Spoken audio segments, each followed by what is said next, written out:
Assalamualaikum warahmatullahi wabarakatuh. Alhamdulillahirabbil alamin wa bihi nasta'inu ala umurid dunya waddin wassalatu wassalamu ala asyrafil anbiya wal mursalin wa ala alihi wa sahbihi ajma'in, amma ba'du. Yang terhormat Takmir Masjid Setonogedong, yang terhormat ibu-ibu muslimat, yang terhormat ibu-ibu fatayat, yang terhormat rekanita IPPNU, dan juga seluruh jamaah yang hadir pada pagi hari ini di majelis yang insyaallah membawa keberkahan. Amin ya rabbal alamin. Langsung mawon ke ibu-ibu, mbak-mbak. Pagi hari ini biasanya diisi dengan mauidhah hasanah. Untuk mauidhah kira-kira untuk kali ini kalau dengan kulo bukan mauidhah bahasanya, tapi mari ngaji bareng karena temanya untuk kalau dengan kaulo insyaallah temanya selalu fikih. Kemarin sudah kaulo maturkan kepada Cak Ahmad, gimana kalau kita bahas fikih dari awal tentang toharoh, kemudian runtut, sholat, mandi besar, kalau masih ada waktu nanti haid, nifas, kalian kita bahas pada pertemuan selanjutnya. Untuk pembahasan pagi ini kita awali dengan toharoh. Ibu-ibu sekalian, insyaallah setiap hari kan sudah wudu, sudah istinja, sudah. Cuma mari kita cek lagi. Kaulo juga pribadi sama mengecek apakah sudah sesuai dengan madhab kita, madhab Syafi'iyah yang kita praktekkan di Indonesia ini kan seluruhannya mayoritas menggunakan madhab Syafi'i, sehingga mari kita cek wudu kita sampun bener dereng, cara istinjanya sudah betul belum ya. Bismillahirrahmanirrahim. Sebelum kita mulai, mari kita hadiahkan Fatihah untuk Bahwasil, untuk para masyayikh, untuk guru-guru kita, untuk mu'alif kitab. Semoga dengan barokah tawasul ini ilmu yang akan kita pelajari nanti membawa keberkahan dan manfaat. Ila hadratin Nabiyil Mustafa Sayyidina Maulana Muhammadin sallallahu Syekhana wa syekhana khasatan ila sallallahu ila jami' mu'allifil kutub allati ta'alamna. Al-Fatihah.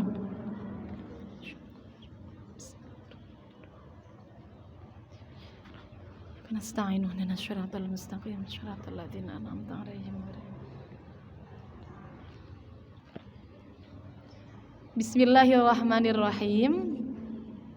Ibu-ibu sekalian, pembahasan kita pertama adalah toharoh. Toharoh niku bersuci. Bersuci itu ada kalanya bersuci dari najis, ada kalanya bersuci dari hadas kecil, juga ada bersuci dari hadas besar. Yang akan kita bahas pertama bersuci dari hadas kecil ya, atau namanya wudu. Seperti biasa kita sebut wudu. Setiap hari kita minimal wudu 5 kali. Kalau batalan seperti kaulo wudunya 5 kali setiap sholat wudu. Karena kaulo cenderung orangnya suka batal, sering gampang batal. Minimal kita wudu 5 kali. Coba kita paskan, panjenengan semua insyaallah sudah tahu semua. Fardu wudu ada 6. Fardu wudu ada 6. Yang pertama membasuh wajah, yang kedua membasuh kedua tangan hingga siku-siku, yang ketiga mengusap sebagian kepala, yang keempat ada yang kurang? Oh salah nggih, yang pertama niat nggih. Masyaallah, jenengan komboten ngilingke kula. Yang pertama niat, masyaallah. Yang pertama niat, baru yang kedua membasuh wajah, yang ketiga membasuh kedua tangan hingga siku-siku, yang keempat mengusap sebagian kepala, kemudian yang kelima membasuh kedua kaki hingga mata kaki. Telinga bukan termasuk fardu ibu-ibu. Nah, nanti ini pembahasannya seru nih ibu-ibu. Telinga bukan termasuk fardu. Jadi ini fardunya 6. Fardunya 6, niat, muka, tangan, kepala, kaki, tertib. Yang selanjutnya terakhir adalah tertib, urut. Nah, ini dia. Ibu-ibu sekalian, dalam wudhu itu ada syaratnya. Syaratnya yang pertama harus Islam. Kita sebelum bahas masuk fardunya, kita bahas syaratnya dulu. Syaratnya yang pertama harus Islam. Orang kafir mboten bareng wudhu atau wudhunya tidak akan sah. Kemudian yang kedua harus tamyiz. Tamyiz itu bisa membedakan mana yang baik dan buruk, atau kalau anak kecil biasanya sudah bisa cebok sendiri. Sudah bisa cebok sendiri kira-kira umur berapa? Kira-kira umur 6, 7 niku sudah tamyiz. Ini berarti wudhunya bisa sah ya? Bisa sah. Kemudian yang selanjutnya suci dari haid dan nifas. Tidak boleh haid, tidak boleh nifas. Kalau orang haid dan orang nifas berarti wudhunya tidak sah. Orang haid udah kadung kebiasaan wudhu, gimana? Bingin wudhu. Orang haid itu sedang membawa hadas besar. Wudhu tujuannya menghilangkan hadas kecil.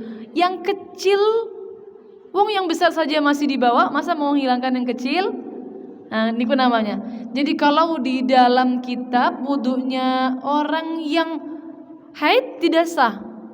Tidak sah. Bahkan kalau semerap tidak boleh wudhu. Kok panggah wudhu? Niatnya nawaitul wudhu'a, niat wudhu, maka justru malah sampai bisa haram. Seperti orang haid kan gak boleh sholat, terus sengaja melakukan sholat, hukumnya adalah haram. Nah sama, wudhu juga seperti itu. Kadang punya kebiasaan wudhu, daimul wudhu, terus bagaimana kalau haid? Ya berarti kebiasaannya dialihkan kebiasaan baik yang lain. Mungkin kalau sedang haid biasanya daimul wudhu itu kan suatu kebiasaan yang baik. Maka kalau haid lisannya jangan berhenti membaca zikir. Boleh sholawat, boleh apa saja zikir. Itu sebagai ganti mungkin biasanya daimul wudhu. Ya bagaimana lagi? Mau bagaimana lagi orang haid membawa hadas besar tidak diperkenankan untuk wudhu. Jadi orang haid suci dari haid dan nifas termasuk daripada syarat sahnya wudhu. Kemudian yang selanjutnya tidak boleh ada sesuatu yang menempel pada anggota wudhu yang dapat merubah air. Contohnya bagaimana contohnya? Sesuatu yang menempel pada anggota wudhu yang dapat merubah air. Contoh, kita kan cewek-cewek, perempuan-perempuan biasanya pakai handbody, pakai masker, pakai lulur. Semisal jenengan lagi luluran tangan, lagi luluran sebadan, kemudian ingin wudhu setelahnya. Nah, nanti airnya ini untuk basuhan pertama masih ada lulurnya, kemudian kita bersihkan pakai air. Pasti airnya berubah menjadi air lulur, menjadi putih pasti. Tidak hanya lulur, apa saja yang bisa merubah airnya dengan perubahan yang banyak. Maksudnya bagaimana merubah itu? Yang perubahan yang banyak, ada perubahan itu sedikit, ada perubahan yang banyak ibu-ibu. Perubahannya bagaimana? Sampai airnya tidak lagi dijuluki air. Loh, kok ngonten? Ngeten ibu-ibu. Niki air aqua nggih. Bening, coba saya taruh air ini di gelas, namanya air gelas. Nggih? Air ini saya taruh di ember, namanya air ember. Namanya airnya enggak punya nama airnya, namanya air mutlak. Air yang tidak punya nama. Kalau semisal air ini kecampuran lulur sampai butek, saya taruh di gelas, namanya air lulur. Atau kecampuran semisal panjenengan lagi semisal teh lah, teh, semisal kena teh, Walaupun toh di botol tidak akan ada yang menyebutnya air aqua, pasti menyebutnya air teh, karena sudah tercampur. Kalau namanya sudah berubah, berarti perubahannya pasti banyak. Jadi perubahan yang sampai merubah nama air, perubahan yang banyak. Kalau hanya sedikit, contoh nggih. Contoh, panjenengan di rumah kan baknya besar. Terus jenengan sabunan, lalu nyucinya, membersihkannya di dalam bak. Budek nggih biasane di dalam baknya. Apakah sampai merubah namanya menjadi air sabun? Boten nggih? Boten, pasti cuma air yang kecampuran sabun. Karena kembali bening lagi. Perubahannya hanya sedikit. Jadi kalau perubahannya tidak banyak tidak masalah. Yang masalah adalah perubahannya yang banyak. Kalau perubahannya banyak maka tidak memenuhi syarat sah wudu. Jadi panjenengan harus paskan. Misal pakai hembody. Hembody itu kan ada yang tebal, ada yang tipis. Kalau pengaplikasiannya itu hanya sedikit, cuma tipis-tipis mawon, pas wudu digosok niku tidak sampai merubah airnya, maka ya berarti tidak masalah. Tapi kalau panjenengan kalau pakai hembody itu sampai banyak, ketika kena air, airnya langsung putih, benar-benar putih. Jadi air hembody benar-benar bau wangi air hembody. Nah nanti ini berarti merubah air. Nah itu berarti tidak memenuhi syarat wudunya. Jadi tidak boleh ada sesuatu yang menempel di anggota wudu yang bisa merubah air, baik baunya, warnanya, atau rasanya. Kadang gak ada warnanya tapi rasanya pahit. Contohnya apa? Contohnya mungkin krim skincare. Ada skincare mungkin yang gak ada warnanya, tapi kalau dirasakan sebenarnya ada rasanya. Itu juga bisa. Atau apa saja. Merubah 3 hal ini. Boleh bau, antara bau, rasa atau warna. Tidak boleh ya ada itu seperti itu di tubuhnya kita. Soalnya perempuan ibu-ibu kita setiap hari pakai hembody, kadang-kadang pakai masker, kadang-kadang pakai lulur. Jadi kalau mau wudu dihilangkan terlebih dulu. Atau panjenengan mungkin kalau mau wudu cuci muka dulu, maka sebelum niat itu sabunnya harus bersih dulu. Hilangkan busa-busanya dulu, baru kemudian basuh untuk pembasuhan wudu. Mantan ya. Kemudian yang selanjutnya, tidak ada sesuatu yang mencegah sampainya air pada kulit. Contohnya napa? Contohnya kutek. Kutek niku ada ya. Kan kutek niku sebutan untuk mewarnai kuku nggih. Ada yang bisa diklentek, diklentek, ada yang nggak bisa. Ada yang tersisa hanya warnanya saja, biasanya kita sebut dengan henna. Ada yang enggak, ada yang bisa diklentek. Kalau sekarang kutek niku henna, kadang-kadang orang nyebutnya juga kutek. Makanya tergantung bisa diklentek napa mboten. Lek bisa diklentek berarti mencegah sampainya air. Walaupun toh saniki niku macam-macam ibu-ibu. Sakniki niku ada yang namanya kutek tapi klaimnya halal wudu. Menurut pabriknya ini bisa menyerap air. Kalau bahasa Inggrisnya breathable, bisa menyerap. Padahal di dalam konsepnya wudu, kalau tangan ibu-ibu mengusap atau membasuh? Mengusap tangan apa membasuh tangan? Membasuh. Kalau membasuh itu berarti airnya harus mengalir. Gak cukup nginten mau mboten cekap, harus dialirkan, airnya ngalir. Nah, kalau semisal hanya diresapi mawon, kan belum sampai membasuh. Jadi kalau kutek, kiranya ibu-ibu pakai kutek, walaupun toh yang jual bilang kutek yang bisa diklentek loh nggih. Yang bisa diklentek, walaupun tuh yang jual ini ngaku ini boleh jenengan pakai wudu, kok bagusnya ndak usah nggih. Pakainya kalau pas haid mawon. Jadi mboten usah dipakai ketika sholat, pas suci, pas akan sholat, pas mau wudhu dihilangkan dulu. Atau apa saja, seperti tip X atau make up. Nah ini dia perempuan, make up apalagi yang klaimnya waterproof. Waterproof niku artinya napa?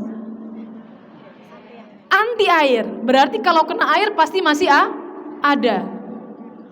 Apalagi itu, kalau kena air masih ada, berarti tentu tidak akan sampai airnya pada bagian yang wajib dibasuh dan wajib diusap. Pasti tidak akan sampai. Sehingga harus dihilangkan terlebih dulu. Maskara, bedak yang tebal. Bedak kalau bedaknya tabur, ini kan biasanya meresap ibu-ibu. Jadi kalau diambil nggak ada biasanya kalau tabur. Kalau foundation pasti jelas ya. Sesuatu yang kalau dihilangkannya butuh menggunakan make up remover, pasti menghalangi air. Kalau dihilangkan menggunakan make up remover baru bisa hilang, pasti menghalangi air. Kalau tidak harus menggunakan make up remover belum tentu tidak menghalangi air, belum tentu. Bisa jadi menghalangi, bisa jadi mboten. Bagaimana cara tahunya? Ya semisal celak niku ibu-ibu nggih. Kalau celak niku, kalau celaknya tebal, kira-kira airnya tidak akan sampai pada kulitnya, maka berarti ya ditipiskan dulu. Semisal cuma tipis, kira-kira tidak sampai menghalangi air. Kalau sampai tebal pasti menghalangi. Jadi harus ditipiskan terlebih dulu, atau kalau lebih baik dihilangkan terlebih dulu. Mungkin yang setiap hari pakai alis harus dihilangkan terlebih dulu baru kemudian wudhu. Lipstik pun juga begitu. Yang boleh tersisa semisal cuma tersisa warnanya mawon. Maksudnya bagaimana? Contoh, panjenengan tuh kan ada lip tint ya ibu-ibu, lip tint niku atau tinta panjenengan kalau coblosan. Nah, itu yang nempel tidak ada bendanya, hanya tersisa warnanya saja. Mungkin yang ibu-ibu gaenane niku ten griya damel yang berhubungan dengan sumbo. Napa sumbo? Kunir. Kunir napa sumbo damel jajan, sumbone abang. Sumbonya merah, perwarna makanannya merah, tangannya merah. Nah, ini sisa warnanya saja. Kalau sisa warnanya saja maka tidak masalah. Tidak menghalangi air. Biasanya kalau sisa warnanya saja juga tidak akan merubah air. Tidak akan merubah air.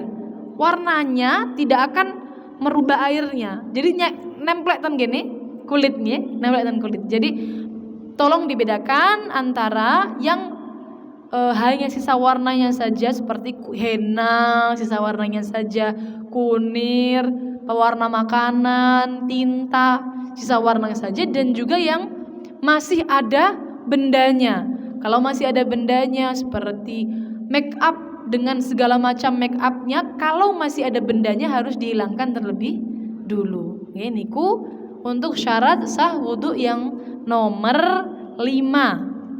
Kemudian yang selanjutnya 6, tahu akan kefarduan wudhu.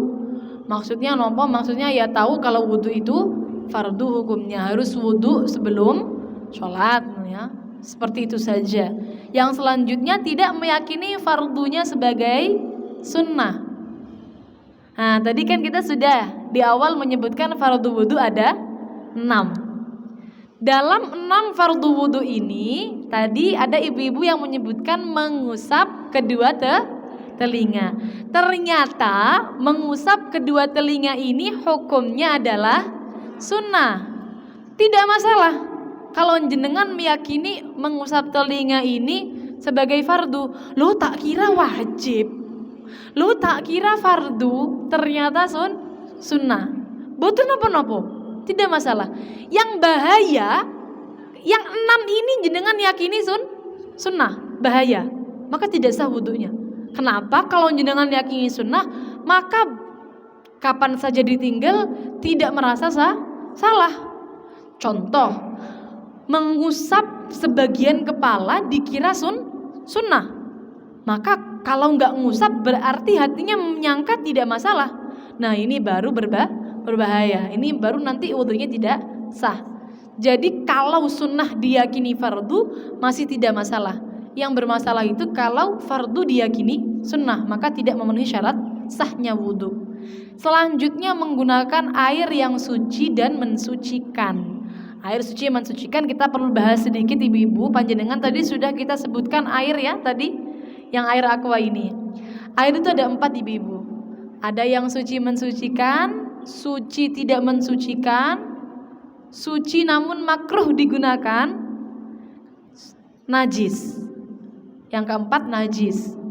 Suci yang mensucikan contohnya adalah air mutlak, namanya air mutlak. Air bening. Air ini ditaruh di gelas namanya jadi air gelas. Ditaruh di ember jadi air ember. Ditaruh di kamar mandi jadi air bak, air jeding. Tidak berubah namanya. Perbandingannya bagaimana? Perbandingannya adalah air yang suci tapi tidak mensucikan. Bisa karena kecampuran sampai merubah nama air. Contoh tadi nggih, air teh sampai jadi namanya teh. Kalau kecampurannya sedikit, hanya berubah sedikit saja kuning, semisal tangan jenengan itu kena kunir, terus kemudian nyelup, sudah selesai, sudah dibasuh padahal hanya sisanya mawon, kunir niku kan lama nggih hilangnya, masih ada terus bekasnya. Kemudian pas basuh-basuh masih ada sisanya, airnya berubah jadi kuning sedikit. Selama tidak merubah namanya ini menjadi air kunir, maka tetap namanya air yang suci dan mensucikan. Boleh dipakai untuk wudu, boleh. Boleh dipakai mensucikan najis, boleh. Yang penting tidak sampai merubah nama air. Ada juga karena tadi yang pertama kecampuran nggih. Yang kedua karena sudah digunakan bersuci. Namanya air musta'mal. Bisa jadi sudah digunakan bersuci dari wudu, bisa jadi sudah digunakan bersuci dari najis, bisa jadi sudah digunakan bersuci mandi. Pokoknya kalau sudah digunakan bersuci wudu, mandi ataupun mensucikan najis namanya air musta'mal. Gimana air musta'mal itu? Semisal panjenengan wudu, menghilangkan hadas berarti basuhan yang nomor 1. Panjenengan wudu yang wajib kan 1 kali nggih ibu-ibu, membasuh wajah yang wajib 1 kali. Basuhan dari basuhan pertama, tetesan airnya namanya air musta'mal. Dari basuhan pertama. Kok bisa basuhan pertama? Karena yang menghilangkan hadas adalah basuhan pertama. Basuhan kedua, ketiga hukumnya sunnah. Faham dereng ibu-ibu? Coba kalau ulang lagi. Dalam wudhu itu kan meniga-kalikan basuhan, usapan, hukumnya adalah sunnah. Sehingga yang menghilangkan hadas niku yang nomor 1, yang wajib mawon. Maka yang dihukumi musta'mal, air yang sudah digunakan bersuci, itu yang dari basuhan pertama. Panjenengan kalau wudu di jedingnya itu dilihat-lihat dulu ibu-ibu, airnya banyak apa sedikit. Ada namanya air banyak, ada namanya air sedikit. Air banyak itu kalau sudah 2 kullah. 2 kullah itu seberapa? 2 kullah itu kalau ukuran kotak, panjang kali lebar kali tinggi 60 cm. Paling gampang niki jenengan mengukur pakai ini. Panjang kali lebar kali tinggi 60 cm. Ya kecil ya berarti nggih? Tidak harus banyak kan mboten. Panjang kali lebar kali tinggi 60 cm. 2 kali garisan niku lho nggih. Panjang kali lebar kali. Kalau sudah ada itu namanya air banyak. Kalau belum ada 2 kullah namanya air sedikit. Kalau air sedikit ibu-ibu, pas membasuh muka jangan di dalam air. Kenapa? Karena airnya netes. mustakmal mengenai air yang ada di dalam jeding. Kalau airnya banyak monggo, karena air mustakmal itu hanya ada pada air sedikit. Boten enten air mustakmal banyak, boten enten. Air mustakmal jenengan kumpul ke dados tunggal sampai 2 kullah, nggak jadi mustakmal lagi. Boleh dijadikan untuk wudu. Jadinya air yang suci dan mensucikan. Jadi air mustakmal niku hanya ada pada air sedikit, hanya ada pada air sedikit. Kalau jedingnya kecil banget, kados ten gini toilet umum itu kan baknya pakai ember atau hanya baknya cuma sauprit nggih. Semisal wudu jangan diteteskan di dalam bak. Air yang menetes dari basuhan pertama hukumnya mustakmal. Kalau mustakmal sampai merubah air yang di dalam baknya, maka nanti jadinya yang di dalam bak juga mustakmal. Akhirnya yang di dalam bak juga tidak boleh digunakan untuk berwudu dan juga bersuci. Gimana cara tahunya? Air mustakmal itu kan bening ya? Air mustakmal bening. Yang di bak juga warnanya bening. Gimana kita cara tahunya? Bening ketemu bening, terus cara tahunya air ini bisa merubah gimana? Dikira-kirakan. Air yang netes itu dikira-kirakan sama kuningnya air teh. Kuningnya air teh. Kalau semisal sampai merubah air yang di dalam bak yang kecil tadi, maka berarti sebak itu hukumnya mustakmal semua. Kalau tidak merubah, maka berarti masih boleh digunakan untuk berwudu atau masih suci mensucikan. Ngenten ibu-ibu. Kalau yang netes cuma beberapa tetes, itu tidak akan merubah. Tapi kalau jenengan wudunya itu ngenten, pure, nggih? Pure ten gini. Sing netes lak kuwatah nggih. Sing netes kuwatah. Coba bayangke mawon pirang gelas teh niku nggih. Semisal setunggal gelas teh dimasukkan ke bak, ya kira-kira merubah mboten? Ya kalau merubah berarti airnya semua jadi mustakmal ya. Maka harus perhatian ya, harus perhatian. Dengan air yang bisa digunakan untuk wudu harus suci mensucikan. Gak boleh pakai air yang mustakmal.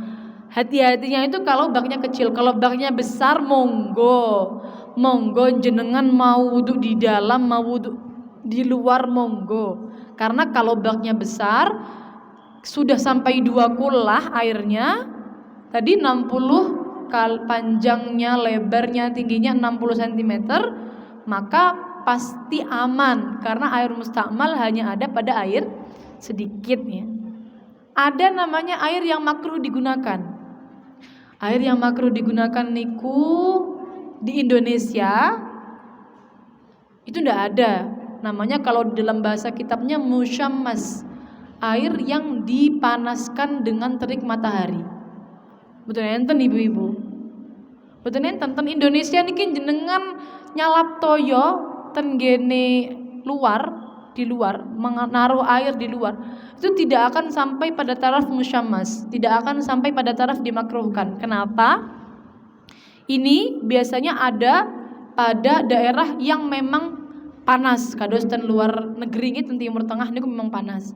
Jadi tidak usah kita bahas terlalu panjang air yang makruh digunakan, air musyammas. Maka kita lanjut saja air najis selanjutnya. Air najis. Air najis berarti yang terkena najis. Air kalau banyak 2 kullah atau lebih. Ini kalau kejatuhan telek cicak, kejatuhan najis, maka najisnya kalau sampai merubah sifatnya air, rasanya berubah atau warnanya berubah atau baunya berubah, baru bisa najis.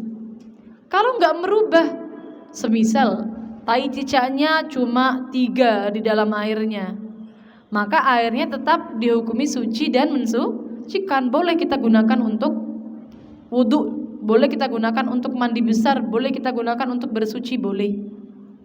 Tapi kalau sudah sampai berubah warna, contohnya mungkin kotorannya yang masuk najisnya sangat besar. Jangan bayangkan, atau bangkai, wonten bangkai kucing semisal, napa bangkai tikus ya, jangan kucing nggih.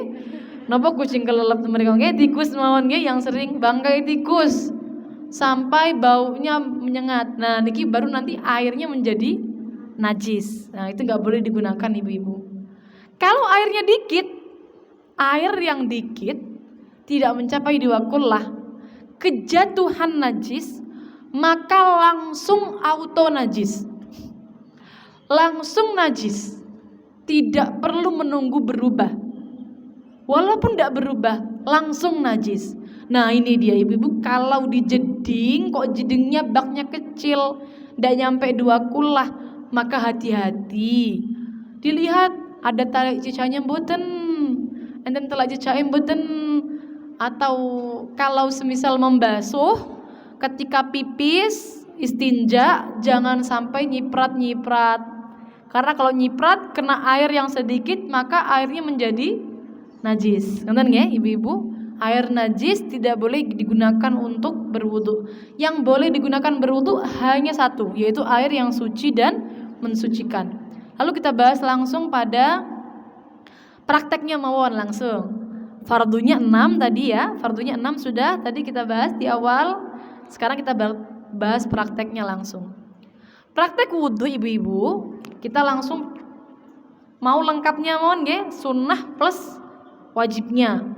Barangkali mau melakukan sempurna, wudu yang sempurna, maka caranya seperti ini. Pertama, perempuan ya, perempuan panjenengan semua insyaallah ini kan kebanyakan perempuan. Jadi yang pertama dilakukan adalah basuh tangan. Kemudian menyucikan area kewanitaan kalau memang ada najisnya. Yang baik pipis, karena sholat dalam keadaan menahan kentut, menahan kencing, hukumnya adalah makruh. Di awal sholat, kalau permulaannya ini menahan kentut, menahan pipis, hukumnya makruh. Tapi kalau di tengah sholat pingin kentut, jangan dikentutkan, ditahan sekuat tenaga. Ngonten nggih. Kalau di tengah sholat pingin kentut harus ditahan sekuat tenaga. Kalau kepentut ya sudah. Kepentut berarti kan tidak ada daya dan kuasa untuk menahan. Tidak kena dosa nggak masalah. Tapi kalau masih ada kekuatan untuk nahan, tahan sampai selesai. Kalau munculnya di tengah-tengah sholat, kalau di awal sebelum akan sholat, maka kalau menahan pipis, BAB, kentut, keluarkan, lepaskan. Karena menahan ini di bawah sholat hukumnya makruh. Jadi sebelum wudu istinja dulu, pipis dulu atau istinja dulu. Barangkali ibu-ibu di sini keputihan niku hukumnya najis, nggih? Keputihan hukumnya najis. Keputihan yang dari dalam hukumnya najis ibu-ibu. Yang warnanya kuning itu najis. Kalau warnanya bening masih diperinci, ada yang suci, ada yang najis. Kalau warnanya kuning najis, warnanya keruh najis. Normal, perempuan itu keputihan normal. Jadi harus istinja dulu, cawi dulu. Setelah itu kemudian baru melakukan rangkaian wudhu. Setelah istinja, setelah itu baru kemudian kalau mau niku nggih, mau mau lengkap nggih, membasuh kedua telapak tangan lagi. Setelah ini saya sunnah, ini sunnah. Saya sebutkan nanti yang mana yang sunnah, mana yang wajib. Niki sunnah. Setelah itu siwakan, sunnah siwakan. Siwakannya pakai apa? Sikat gigi ada? Sikat gigi nggak apa-apa. Sikat gigi boleh. Panjenengan kalau di rumah sering siwakan betul ibu-ibu? Saya ajarin apa? Cara megang siwak nih ibu-ibu yang sunnah nih. Saya belum ada siwak, tapi adanya lipstik. Saya nyempetin bawa siwak. Bayangkan saja siwak nih ibu-ibu nggih. Cara pegang siwak yang baik, yang sunnah. 3 jari yang ini tengah di atas siwaknya, kelingking dan jempol di bawah. Niki sunnahnya pegang siwak seperti ini. Kok bisa sunnahnya Kanjeng Nabi kalau megang seperti ini, ibu? Katanya lah, gini ya, pegang siwak yang sunnah seperti ini. Nah, siwakan sebelum wudu, siwakan. Ibu-ibu kalau siwakan, kalau sikat gigi, kalau jenengan boten niat maka tidak dapat pahala. Tapi kalau jenengan niat maka dapat pahala. Sikat gigi niat siwakan, saya niat siwakan, dapat pahala. Tapi kalau tidak niat tidak dapat pahala. Jadi eman-eman sikat gigi niku kan termasuk siwakan. Siwakan itu membersihkan gigi menggunakan sesuatu yang kasar. Yang baik kalau Kanjeng Nabi dulu gak ada sikat, jadinya pakai kayu arok namanya, kayu arok ya, namanya sebutannya kayu arok ya.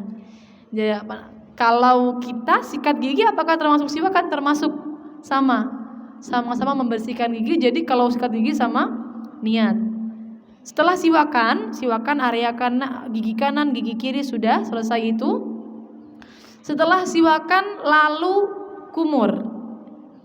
kumur, caranya ibu-ibu yang paling baik, panjenengan nyakup air, kemudian kumur,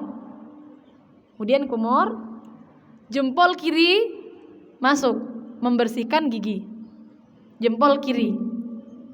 Jadi kumur, ya, boleh sekalian seperti ini ibu-ibu. Tadi kan kalau satu-satu seperti itu, nggih, kumur, jempol kiri masuk. Boleh sekalian kumur dulu, kemudian langsung istinsyak menghirup air ke hidung sampai sini baru kemudian dilepaskan. Tujuannya membersihkan hidung. Sunnahnya juga dibersihkan menggunakan kelingking jari kiri ya. Jadi kalau mau satu cakupan boleh langsung dari di satu cakupan ini bisa untuk istinsyak, bisa untuk kumur dulu, baru kemudian dihirup, nah, baru dibersihkan boleh, atau satu-satu boleh, kumur, dibersihkan, dihirup, kemudian dibersihkan pakai kelingking kiri kalau untuk hidung, kalau untuk mulut pakai jempol kiri. Setelah itu, setelah kumur dan istinsyak, ibu-ibu meninggalkan kumur dan istinsyak hukumnya makruh. Meninggalkan berkumur dan istinsyak hukumnya makruh. Saya juga sama belajarnya supaya praktek setiap hari itu kalau wudu gak buru-buru. Karena kalau pribadi kalau wudu buru-buru, pinginnya cuma fardunya tok 6 niku tok, gak mau kumur, gak mau istinsyak. Yang baik ya harus dilakukan. Jadi untuk pepiling kita supaya sempurna. Setelah istinsyak kemudian baru setelah itu membasuh muka. Membasuh muka. Nah, muka niku dari mulai tumbuhnya rambut sampai dagu. Melebihkan sedikit hukumnya adalah wajib. Gak boleh pas mepet boten panon. Harus dilebihkan sedikit. Untuk lebarnya dari anak telinga satu ke anak telinga yang lain harus dilebihkan sedikit. Harus membasuh niku airnya harus mengalir. Airnya mengalir nggih, enggak boleh cuma ngusap. Usap bedanya kalau diusap itu airnya dimasukkan tangannya dimasukkan ke air terus ngenten. Nah, namanya ngusap. Kalau basuh dicakup, bawa air. Nah, ini namanya membasuh. Kalau ngusap cuma dibasahi tok tangannya, namanya ngusap.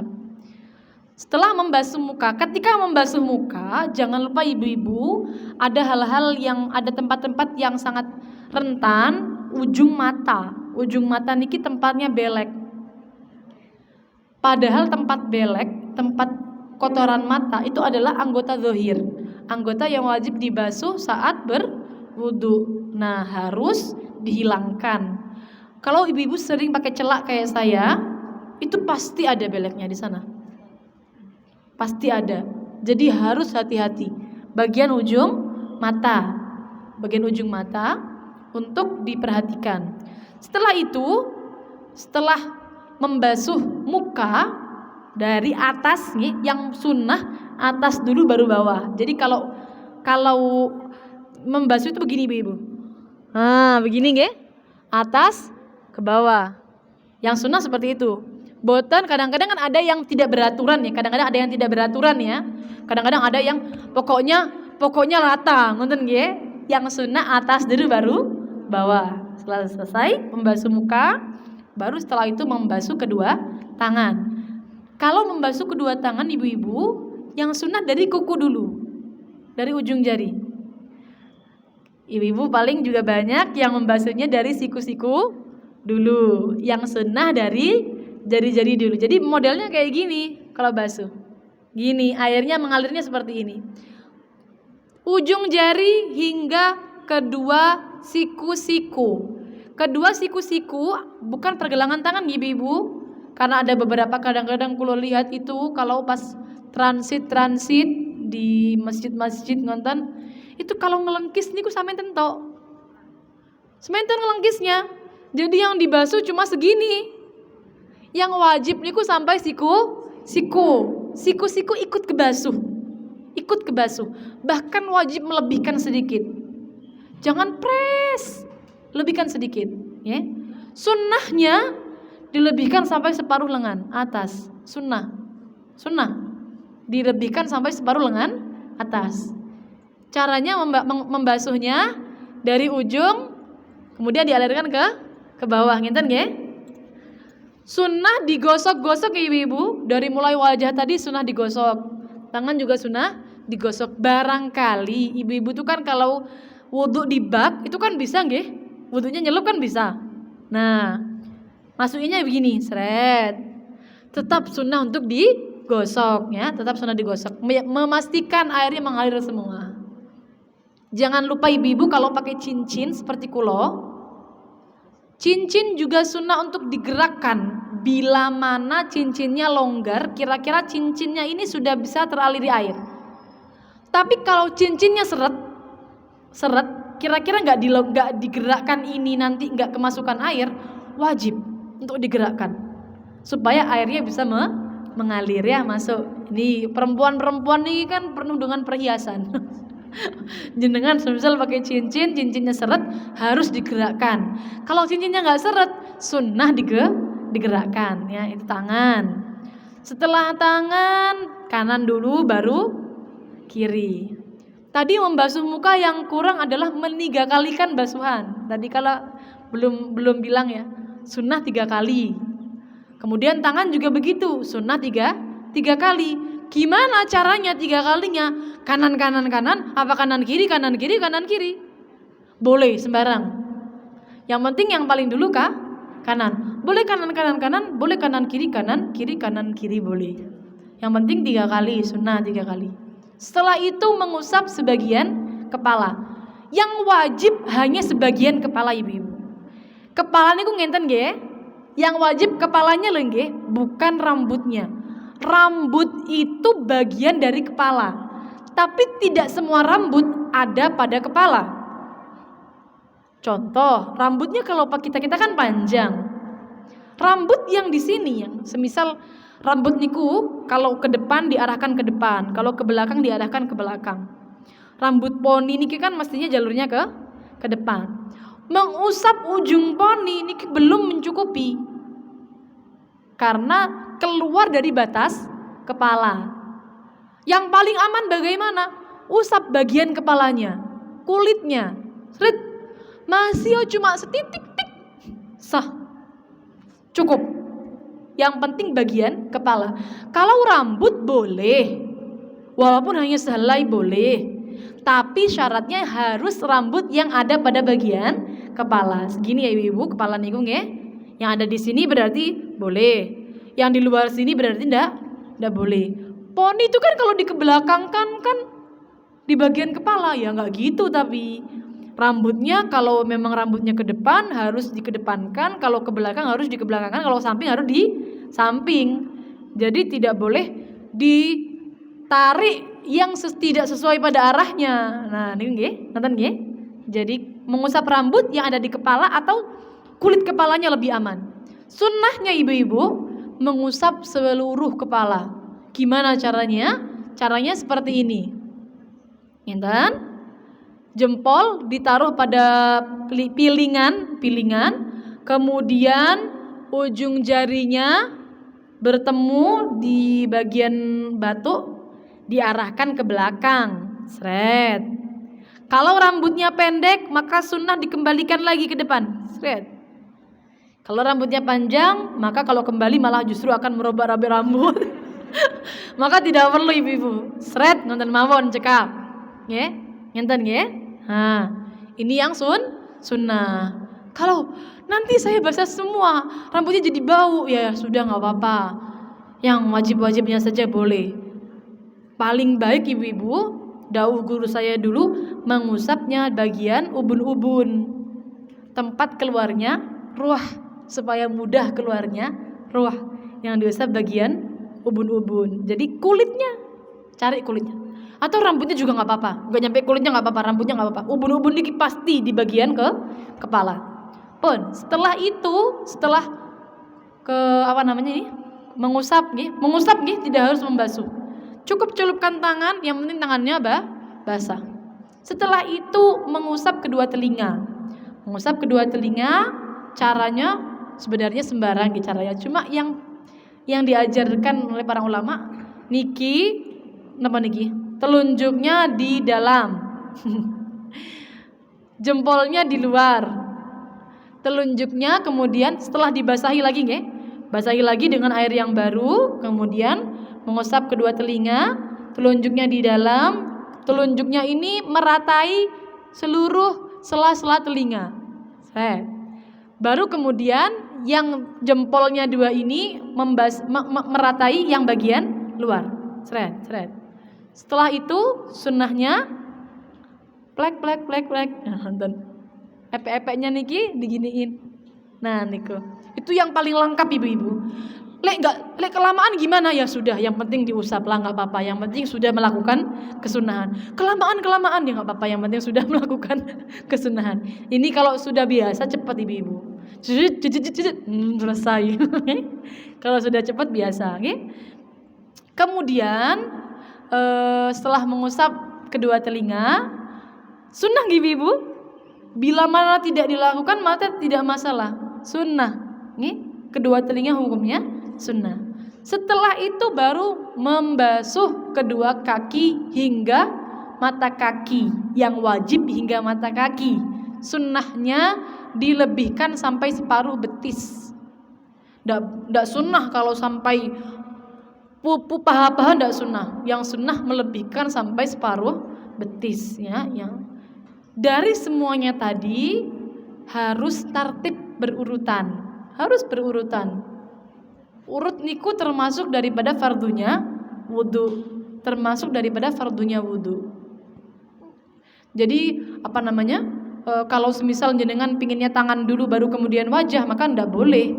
Tidak memenuhi fardunya wudu. Ya, setelah selesai membasuh kedua kaki, maka sudah selesai wudunya.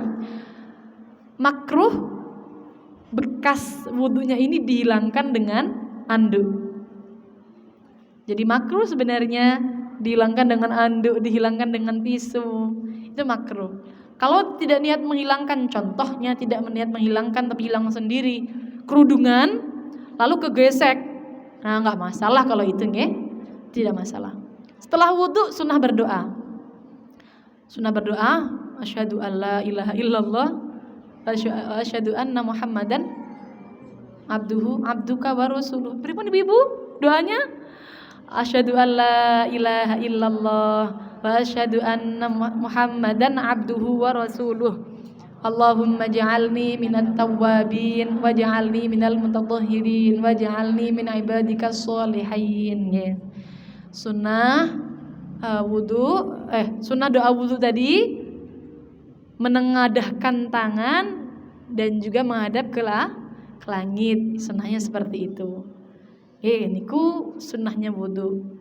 Lalu satu lagi terakhir pembahasan kita pada hari ini, Sebelum tadi kita bahas apa saja yang membatalkan wudhu, 4 hal yang membatalkan wudhu. Kalau ibu-ibu pingin sempurna setelah wudhu itu sunnah, sholat sunnah. Ada namanya sholat sunnah wudhu, 2 rakaat sholat sunnah wudhu. Ceritanya begini ibu-ibu, Kanjeng Nabi ini kan semerap. Pas beliau itu Isra Mi'raj, beliau ini kan dalam hadis beliau cerita ketika Kanjeng Nabi masuk surga, Kanjeng Nabi ini ku dengar sandalnya sahabat Bilal. Ditangleti sahabat Bilal oleh Kanjeng Nabi. Kok bisa kamu mendahuluiku masuk surga? Sandalnya sudah di sana. Kok bisa? Dahunya sahabat Bilal, dengan apa kamu mendahuliku? Kata Kanjeng Nabi begitu. Dahunya sahabat Bilal, aku ketika berwudu tidak pernah meninggalkan sholat sunnah setelahnya. Jadi namanya sholat sunnah wudu, 2 rakaat setelah wudu ya. Gimana niatnya? Usolli sunnatul wudu, begitu saja. Saya niat sholat sunnah wudu. Saya niat sholat sunnah wudu lillahi ta'ala, Allahu Akbar pun saged pakai bahasa Jawa. Ponnya ibu ya. Niku praktek wudu secara lengkapnya kurang lebihnya seperti itu ibu-ibu. Kalau ada kurang-kurangnya mohon maaf. Itu kurang lebihnya seperti itu ya, praktek lengkapnya. Yang perlu kita bahas lagi, yang terakhir adalah hal-hal yang membatalkan wudu. Ada 4. Yang pertama adalah keluarnya sesuatu dari 2 jalan, depan atau belakang. Yang paling sering ditanyakan ibu-ibu, perempuan kalau keluar angin dari jalan depan hukumnya apa? Batal mboten wudunya ibu-ibu? Batal. Sesuai dengan konsepnya ini, yang membatalkan wudu itu adalah sesuatu yang keluar dari 2 jalan, baik depan ataupun belakang. Jadi kalau keluar angin baik dari belakang atau depan, itu hukumnya adalah batal. Keluar sesuatu yang jarang, batu semisal, kencing batu kan keluar batu, itu juga tetap membatalkan wudu. Sama, apa saja yang keluar dari jalan depan dan belakang membatalkan wudu kecuali 1, mani. Mandi ini nggak membatalkan wudhu, tapi mewajibkan mandi. Gimana contohnya? Mandi nggak batal wudhu, tapi wajib mandi. Biasanya kan orang kalau keluar mandi kan biasanya bersentuhan dengan perempuan atau bagaimana ya, atau laki-laki gitu. Contohnya begini ibu-ibu, ada namanya keluar mani karena mimpi. Tidur dalam keadaan menetapkan pantat sudah punya wudhu, terus mimpi keluar mani sampai keluar, maka orang itu wajib mandi tapi tidak batal wudhunya. Aneh ya ibu ya. Jadi wudhu apa yang tidak membatalkan wudhu kalau keluar dari jalan depan dan belakang hanya mani. Yang kedua, hilang akal baik tidur, baik pingsan, baik koma, apa saja, hilang akal, epilepsi, pokoknya hilang akal, mabuk, hilang akal. Kecuali tidur yang menetapkan pantat. Menetapkan pantat itu ibu-ibu kira-kira kalau mau kentut tidak bisa keluar sekira tidak menggerakkan pantatnya. Nah, itu baru nanti menetapkan pantatnya. Kalau duduk tahiyat akhir, kira-kira ada bagian pantat yang terbuka sedikit, maka berarti belum menetapkan pantatnya. Jadi posisi duduknya harus menetapkan pantatnya nempel, baru menetapkan pantat. Kemudian setelah menghilang akal, yang ketiga adalah bersentuhan kulit antara laki-laki dan perempuan, harus kulit. Kalau cuma rambut, kena rambutnya mawon nggak apa-apa, kena kukunya mawon juga nggak apa-apa. Kulit antara laki-laki dan perempuan tidak harus sudah balik. Batasannya seberapa yang membatalkan? Sampai taraf menimbulkan syahwat. Anak zaman sekarang niku gede-gede loh ibu-ibu. Kelas 1 SD itu sudah besar, gitu. Kira-kira kalau sudah menimbulkan syahwat berarti menyentuhnya batal. Tergantung seberapa. Kan anak beda-beda. Kalau sudah umur 7 tahun, kalau di dalam ada beberapa keterangan ulama itu yang membatasi umur ada, cuma sebenarnya batasannya adalah sekiranya sudah menimbulkan syahwat maka membatalkan wudu. Kira-kira 6 tahun itu sudah menimbulkan syahwat. Kalau masih 4 tahun, 3 tahun itu masih kecil sekali tidak menimbulkan syahwat maka tidak membatalkan wudu, ya. Jadi yang biasanya salah paham itu kalau balik baru batal. Tidak harus balik padahal sudah menimbulkan syahwat, sudah membatalkan wudu. Jadi jangan gampang-gampang ibu-ibu, ada anak kecil dipegang. Anak kecil sudah menimbulkan syahwat berarti batal wudunya. Kecuali yang mahram. Yang mahram siapa? Yang mahram itu. Mahram itu ke atas, ke bawah dan ini. Ibu dan saudaranya, ayah dan saudaranya, anak tentunya saudaranya. Okay? Kemudian saudara kita, berarti kalau ibu dan saudaranya bibi, bibi kandung, paman kandung itu semua mahram, tidak batal wudu. Ponakan juga tidak batal wudu, anaknya saudara juga tidak batal wudu. Yang batal yang tidak sesuai ini, sepupu batal wudu. Sepupu batal wudu loh, nggih. Jadi jangan sampai pegang batal wudu sepupu, apalagi ipar juga batal wudu. Pak de ipar juga batal wudu. Panjenengan yang saudara ibunya yang perempuan, suaminya batal wudu, bukan mahramnya. Itu mahramnya, perbedaan mahramnya. Kemudian selanjutnya yang nomor 4 adalah menyentuh kubul ataupun dubur manusia. Nyawi anaknya juga batal wudu. Cebok sendiri juga batal wudu, ya, menyentuh kubul dubur manusia. Ya, 4 hal yang membatalkan wudu. Maka kalau mau sholat harus memperbaharui wudunya, harus wudu lagi. Ini cukup pembahasan wudu kita kali ini. Setelah ini tanya jawab, ibu-ibu silahkan nanti yang ingin ditanyakan seputar wudu, toharoh. Pertemuan depan insyaallah kita akan bahas mandi besar. Insyaallah kita akan bahas mandi besar atau kita bahas sholat selanjutnya. Kurang lebihnya mohon maaf, semoga bermanfaat. Wassalamualaikum warahmatullahi wabarakatuh. Lama.